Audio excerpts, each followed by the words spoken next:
Hello and welcome to the Bearded Hooker 3. I'm Walter, and today we are going to go over how to make the original octopus in a larger size, and I have two here that I have completed.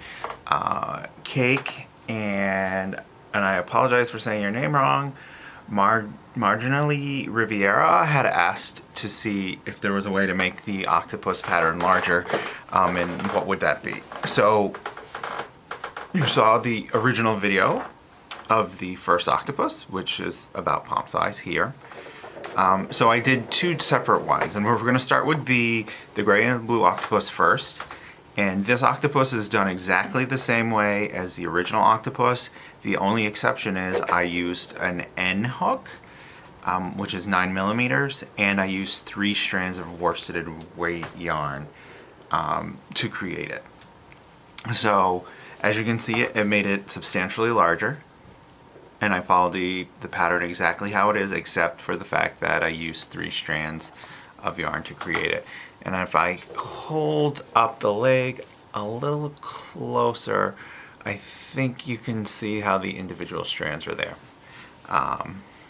So that is the blue and gray one. So the gray and purple one, I use Lion brand Wool Ease ultra thick, which is a size 6, and he came out even bigger than the blue and gray one. And again, I still use the size N or 9mm crochet hook.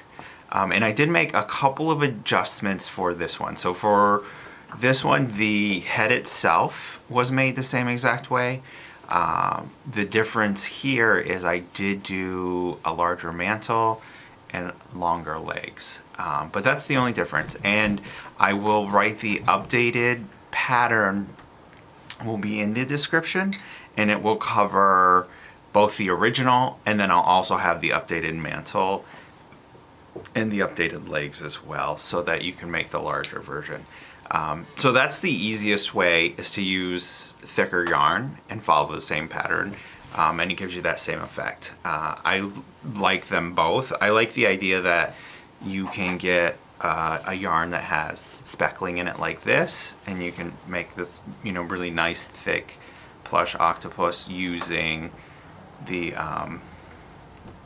one strand of yarn. But I like the versatility of being able to use 3 different strands. So in here you can see I used 2 strands of gray and 1 strand of blue, and this is Red Heart worsted weight yarn I used.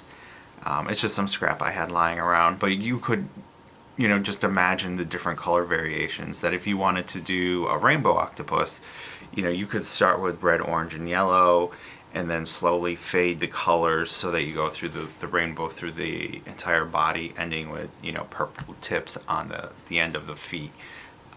So it's really using 3 strands, and I use 3 strands. You could use 4 strands, you could go 6 strands. So just know that every time you add another strand, that you may need to go up a hook size. But the color combinations are limitless, and you can certainly make them for the folks who you're gifting them to, or for yourself. The blue ones are be staying with me, and the purple one is a gift for my friend's daughter who loves purple octopus. So there's that. So if you like the video, please like and subscribe. If you have any questions, please leave them in the comments, or any ideas for anything else you would like to see. Again, I will be putting the pattern in the description with the adjusted mantle, because this mantle is larger, and then these legs are a little longer, and they tend to curl a little more in this one than it did in the original. And I'm not sure, I think it's partly the length, and I also think it's partly the thickness of the thing. So thank you for joining me today. I look forward to seeing you guys next time, and have a great day, and keep on hooking.